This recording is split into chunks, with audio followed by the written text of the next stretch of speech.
Talk with God சொந்தங்கள் அத்தனை பேருக்கும் அன்பு வணக்கம். நான் உங்கள் ஷீபா ஜான். நான் சந்தோஷமாக இருக்கிறேன், நீங்களும் சந்தோஷமாக இருப்பீங்க அப்படின்னு நினைக்கிறேன். திருவிவிலியம் எழுதுதல் நாள் 75. லேவியராகமம் முதல் அதிகாரம் எழுதி முடிச்சாச்சு. சற்றலசுவோம் வாருங்கள்.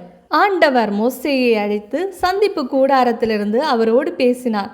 இஸ்ரேல் மக்களோடு நீ பேசி அவர்களுக்கு சொல்ல வேண்டியது, உங்களில் ஒருவர் ஆண்டவருக்கு நேர்ச்சை செலுத்த வந்தால் மாட்டு மந்தையிலிருந்தோ ஆட்டு மந்தையிலிருந்தோ கால்நடையை ஒப்பு கொடுப்பார். அவரது நேர்ச்சை எரிபலியனில் மாட்டு மந்தையிலிருந்து எடுக்கப்பட்ட பழுதற்ற ஒரு காளையை அவர் படைக்க வேண்டும். ஆண்டவர் திருமுன் ஏற்புடையதாகுமாறு அதை சந்திப்பு கூடார நுழைவாயிலில் அவர் படைக்கட்டும். அவர் எரிபலியின் தலைமேல் தம் கையை வைப்பார். அது அவருடைய பாவத்திற்கு கழுவாயாக ஏற்றுக்கொள்ளப்படும். அந்த இளம் காளையை அவர் ஆண்டவர் திருமுன் அடிப்பார். ஆரோனின் புதல்வராகிய குருக்கள் அதன் இரத்தத்தை கொண்டு வந்து சந்திப்பு கூடார நுழைவாயிலில் இருக்கும் பலிபீடத்தின் மேல் சுற்றிலும் தெளிப்பார். பின்பு அவர் எரிபலியை தோலுரித்து பகுதி பகுதியாக துண்டிப்பார். ஆரோனின் புதல்வராகிய குருக்கள் பலிபீடத்தின் மேல் தழலிட்டு அந்நெருப்பின் மேல் விறகு கட்டைகளை அடுக்குவர். ஆரோனின் புதல்வராகிய குருக்கள் துண்டங்களையும் தலையையும் கொழுப்பையும் பலிபீடத்தில் உள்ள நெருப்பில் அடுக்கி இருக்கிற கட்டைகளின் மேல் அடுக்கி வைப்பர். அதன் குடலையும் கால்களையும் தண்ணீரில் கழுவி அவை எல்லாவற்றையும் குருக்கள் பலிபீடத்தின் மேல் எரித்து விடுவர்.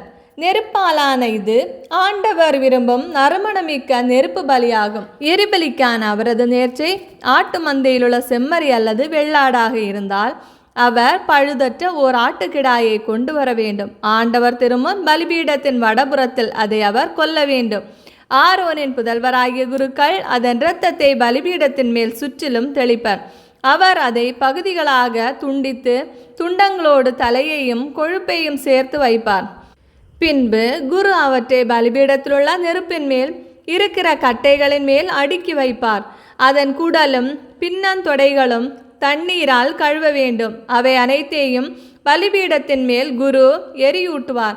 இது ஆண்டவர் விரும்பும் நறுமணமிக்க நெருப்பாலான எரிபலியாகும். அவர் ஆண்டவருக்கு செலுத்தும் நேர்ச்சை பறவை எரிபலியனில் காட்டு புறாக்களையாவது மாட புறாக்களையாவது நேர்ச்சியாக செலுத்த வேண்டும். அதை குரு பலிபீடத்தண்டையில் கொண்டு வந்து அதன் தலையை திருகி பலிபீடத்தில் எரித்து விடுவார். அதன் இரத்தத்தையோ பலிபீடத்தின் பக்கத்தில் சிந்த விடுவார்.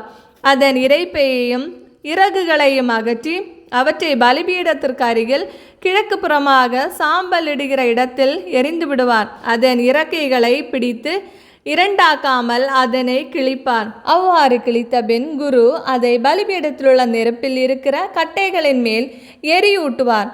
இது ஆண்டவர் விரும்பும் நறுமணமிக்க நெருப்பாலான எரிபலியாகும். இவ்வாறு லேவியர் 1ஆம் அதிகாரம் நிறைவு பெறுகிறது. இந்த வீடியோ பிடிச்சிருந்தா லைக் பண்ணுங்கள், உங்கள் ஃப்ரெண்ட்ஸ் அண்ட் ஃபேமிலிக்கு ஷேர் பண்ணுங்கள், உங்களுடைய கருத்துக்களை கமெண்டில் சொல்லுங்கள். இறையோடு உறவாட எங்களோடு இருங்க. மீண்டும் சந்திப்போம். அன்புடன் உங்கள் ஷீபா ஜான்.